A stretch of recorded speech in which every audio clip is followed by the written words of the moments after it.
After the farmer started ploughing a particular field, 3/4 of a mile inland, small figures began to appear. And then it said a gunshot from the farm. And how far is that? I didn't know, but I found out it must be around 150 meters. The figures were made of gold, thin gold foil. Unique relics from a forgotten world.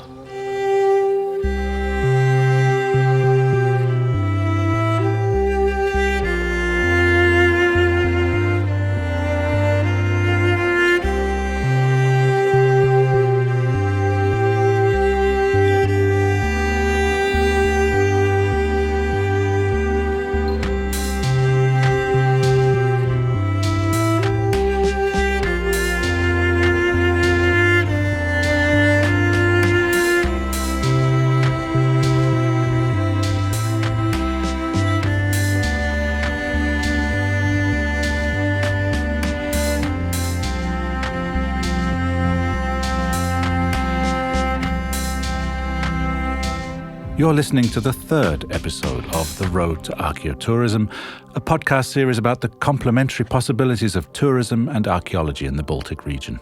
We focus on the activities of Archaeobelt, the investigative EU project started up to create a blueprint for archaeotourism in the South Baltic. The Archaeobelt project was conducted at 5 archaeological test sites in Denmark, Sweden and Poland. In episode 2, we looked at the Sortemul site on the Danish island of Bornholm, where this episode also takes place, focusing on Smørenge and Gullhule. It was at these sites that researchers from Bornholm's museum and students and researchers from the University of Gdansk conducted excavations in 2017 and 18.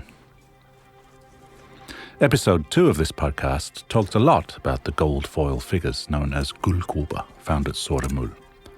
The first written record of these figures was in the year 1725, made by a German theologian named Jacob von der Melle. He had somehow obtained a number of these figures and wrote a short book about them. The book even included drawings of the strange figures found in a field, just a stone's throw away from an unspecified farm in Bornholm. The book was soon forgotten in the sea of odd books, and the field of golden figures was lost for almost 3 centuries, until 2009, when a group of amateur archaeologists turned their attention to an unimposing patch of poor soil.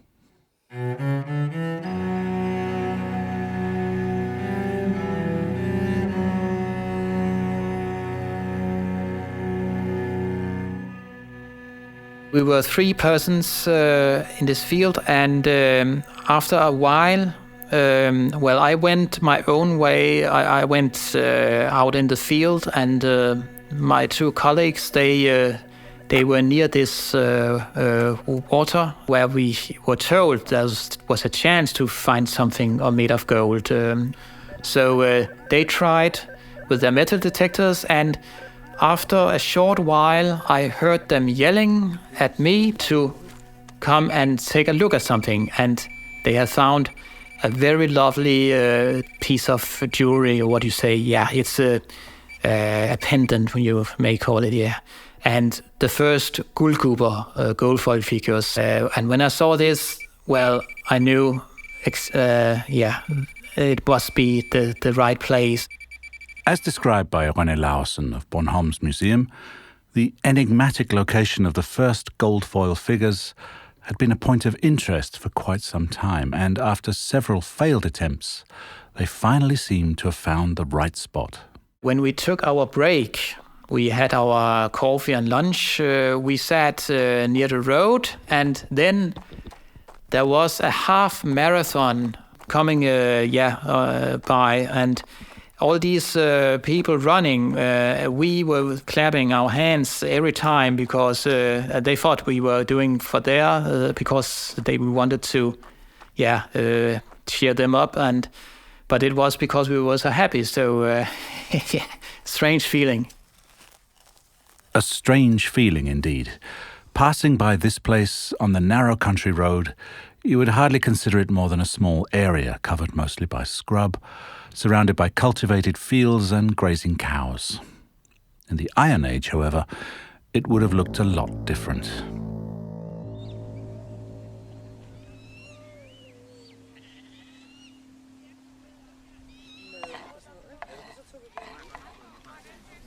Despite the imprecise measurements in von Melle's book, the archaeologist knew from another 18th century book that in a place called Smørenge, thin gold coins had been unearthed by ploughs.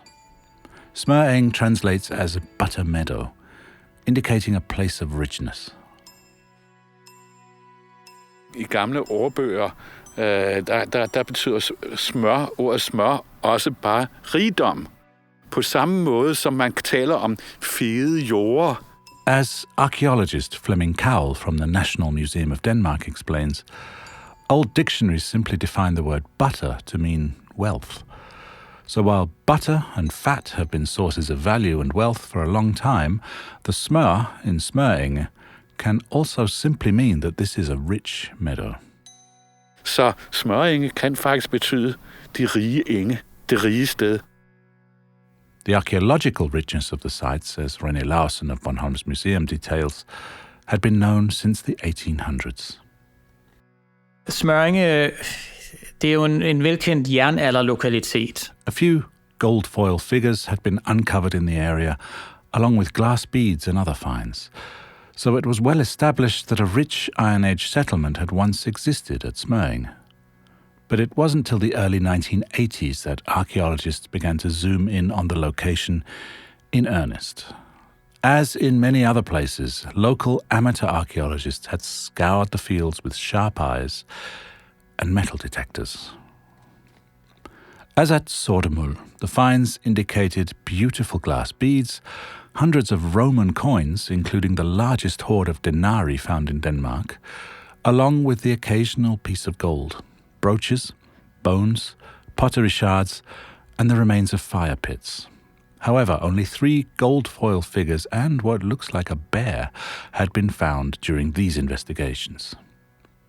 Whereas the Sortemul settlement seems to have centered around a temple structure where thousands of the gold foil figures have been found, the temple structure is largely absent from Smørenge, and only 3 figures and something resembling a bear were found during the many days of searching. However, when things finally fell into place, René, with the help of his fellow metal detectorists, and Finn Ole Nielsen of Bornholm's museum, could connect the dots between the first written sources and the place called Guldhullet on a map from the 1950s. In so doing, he opened up a range of new discoveries at a site which indicates that the gold foil figures were connected to an ancient sacred spring that is still visible to this day.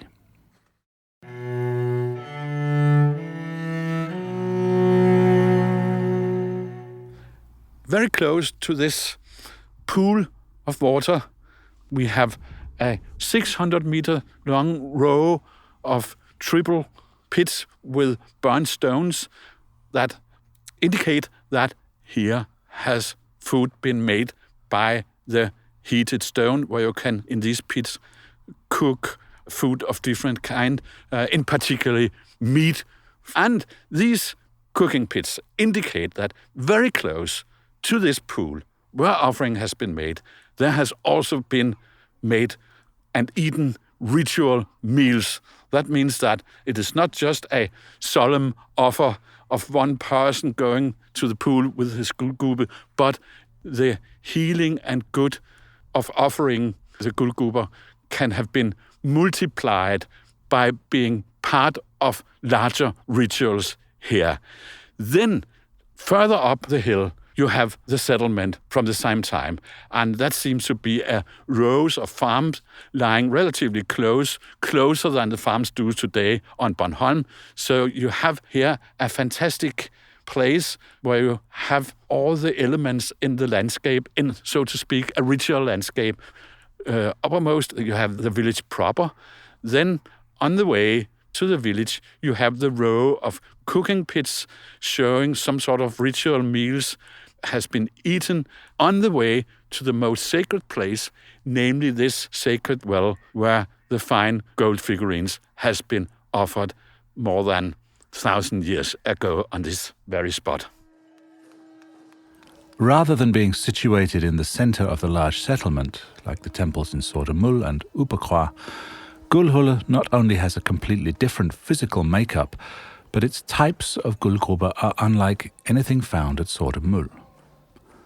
The long row of cooking pits would have led people past the settlement along a road of ritual feast and celebration and down towards the natural spring now known as Gullhulle.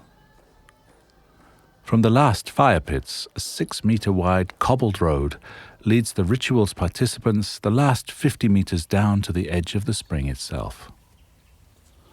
Gullhulle is an unpretentious, small, romantic spring adorned with bulrushes and lush green vegetation. The question is what happened here back in time, and how does this relate to the peculiar images imprinted on the gullgrupper from Gullhulle?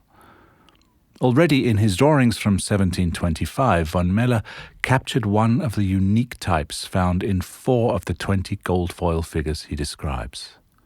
The depiction of a half-naked, rather mysterious woman with large hanging breasts.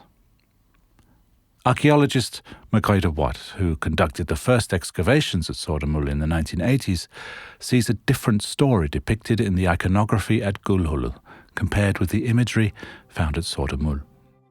It's quite interesting, as different from Sortemul, which are completely dominated by male figures. There are a few females and a few double in pairs, but in Gullhulle there are more females only, or what I'd call figures with no sex marking to act. I don't know whether it's a man or a woman. They're very simple, but the ones that are detailed, they're all women. It's obviously been a different cult, you could say, in that area. While Gullhulle and Sortemul must be fairly contemporary, as some of the gold foil figures found at both sides have identical stamps, the visual images are miles apart. There are some of the gold foils that suggest that they have been part of fertility rites. Some of them are quite pornographic, and they could very well be in a fertility cult. I mean, that would be the obvious explanation. A potential cult worshipping the female body aimed to ensure the fertility of the society in future. Drawing a comparison between these graphic images from an Iron Age and more recent folklore, Flemming Cowell from the National Museum of Denmark adds to the picture of a fertility cult. In the Danish folklore, she is called Sladden Langpat, which means, long hanging breasts.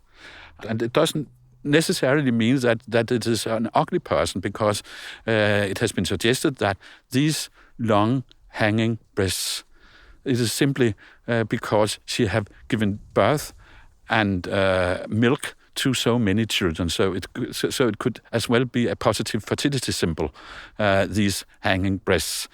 And there's also folklore which tells about this Sladden Langpat, where it gives, if a person, in this case, it is a young boy, a farmhand who has been ill-treated by the farmer, and very ill-treated.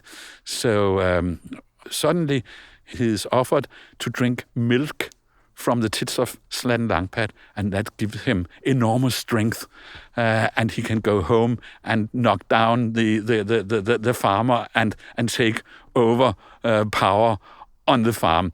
So there's a lot of good positive symbolism in the folklore about this, and that's also perhaps we can be able to move that symbolism back and say that this Sladden Langpat, we know that Sladden Langpat as a type with hanging tits, with a hollow back, that has something to do with water. So it might be a sort of elderly water nymph, which can give you luck and fertility and strength. And, that is quite obvious when we are standing with the pool. We don't need to come with so many academic explanations.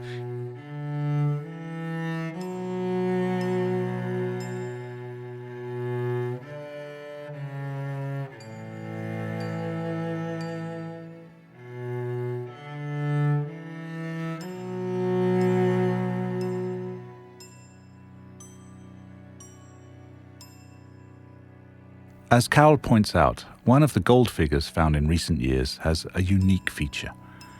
Instead of being a flat piece of gold with an image stamped on one side, this is a three-dimensional figure with the same long breasts, but with a clearly visible spine on the curved back.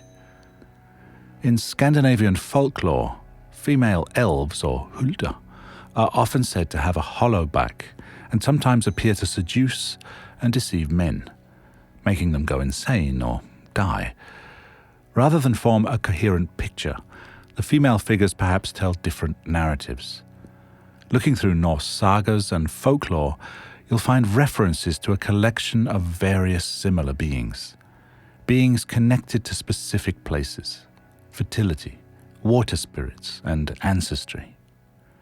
And there's another particular and peculiar type of image found on the gold figures from Gullhulur that lends itself to the realm of mystical beings, found in both folklore and the sagas.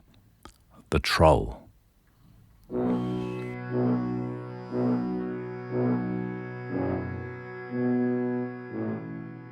One looks like it has the head in its belly because it has 2 arms and 2 legs as a normal figure. But instead of the neck, there's nothing, and then in the belly, it has its face or its head. And you can see the 2 arms coming out of the ears or something like that. And no, should we say, natural persons of the earth today has arms coming out of ears or what appears to be the ears. So that is somehow a god or a demon or some non-existent from the other world. And from depictions much later related to a Danish family having their coat of arms as a troll with the head in the stomach, we might be able to identify this gold figurine as a troll with the head in the stomach. While the family name of Trolle comes from the family's coat of arms that depicts a tale dating back from the late medieval period, it's still interesting for our context. A member of the Trolle family is riding on his way to church near their homestead in southern Sweden. It's Christmas Eve. Suddenly, a beautiful girl appears and offers him to drink from a cup she has. There's a party inside a hill nearby, and he knows that something murky is going on. Instead of accepting the drink, he draws his sword and cuts off the girl's head. She immediately turns into a troll. He hurries to church as another group of trolls begins to pursue him. In other versions, the decapitated female troll comes back to life, now with her head in the stomach, and pursues her killer. Still today, this church has an image from the 1500s depicting this story.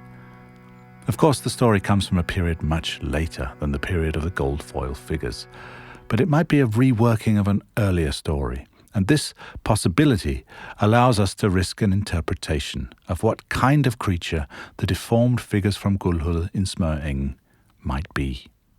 It is rather fascinating to see what the ancient Nordic gods did on Earth. And here I am in particularly interested in the god Thor, because what he's doing in Earth, both according to folklore and the Icelandic Eddas, that Thor is going on a troll hunt.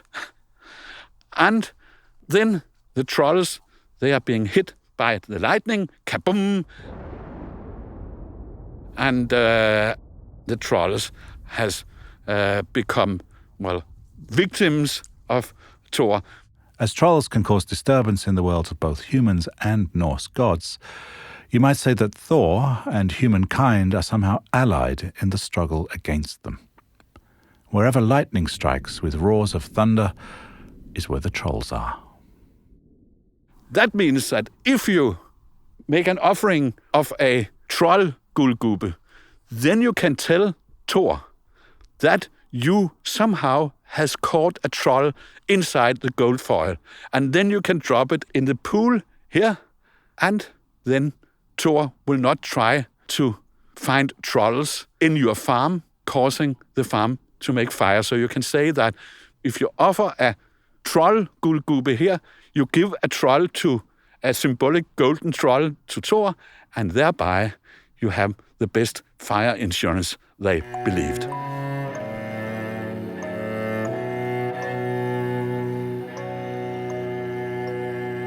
The image of a creature with a head in the stomach or similar monstrous troll-like beings is also familiar outside Scandinavia in the writings of Roman writer Plinius in the 1st century AD and in early Christian literature. In some texts, it's a distinct type of being called blemis, headless men roaming the edge of the known world. The classic Anglo-Saxon epic poem Beowulf describes a similar creature. While the written manuscript dates from around AD 1000, the story presumably takes place sometime in the 6th to the 8th century and involves the legendary kings of Denmark, the Shieldlings. The hero, Beowulf, travels from his native land of the Goths in Sweden to help King Hrothgar in Denmark fight against the monster Grendel. Grendel wreaks havoc as he attacks the halls of the king, killing his men and stealing their swords. In their epic fight, Beowulf manages to fatally wound Grendel by ripping off his whole arm at the shoulder, after which he tracks the bloody footsteps left by Grendel to a grim-looking lake of water. The horrors are not over yet. After a while, Grendel's mother returns for her revenge, and Beowulf eventually ends up fighting Grendel's mother in a cave at the bottom of the bloody waters, separating her head from her shoulders with an ancient sword from the times of the giants, a sword he has found in the cave. Seeing Grendel's dead body, he cuts off Grendel's head too and takes it to the surface as a trophy.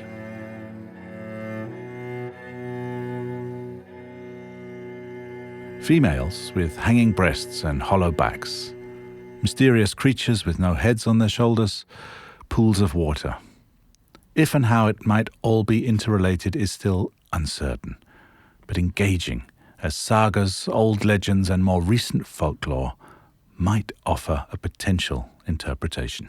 Altogether, 2 guldguber, we might be able to explain the reason, very clear and solid reasons, perhaps, for throwing gold figurines into the pool. Namely, first, the troll with head in the stomach. Here we are dealing with the most elegant fire insurance you can get. And the other, we don't need to come to with so many academic explanations.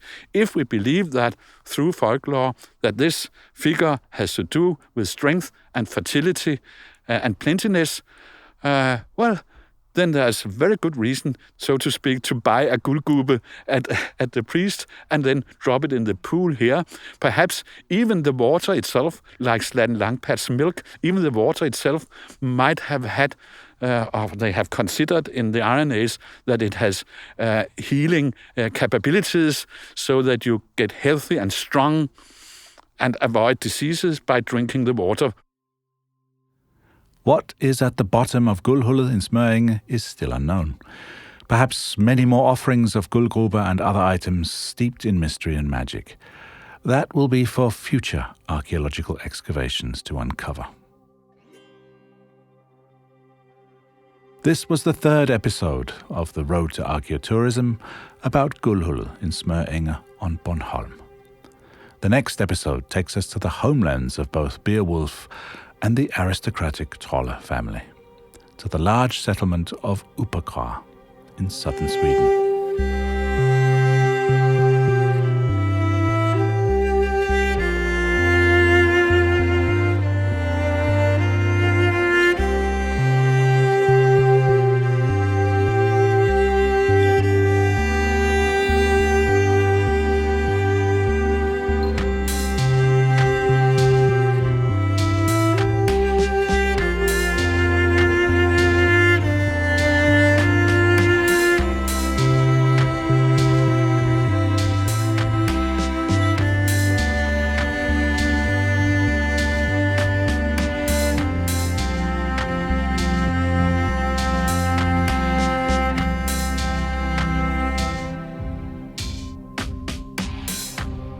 The Road to Archaeotourism was written and produced by Jon Haller Steffensen and Lars Rømer for the Archaeobelt project. Anja Lillemalum played the cello, and our narrator was Tim Hinman. Thank you for listening.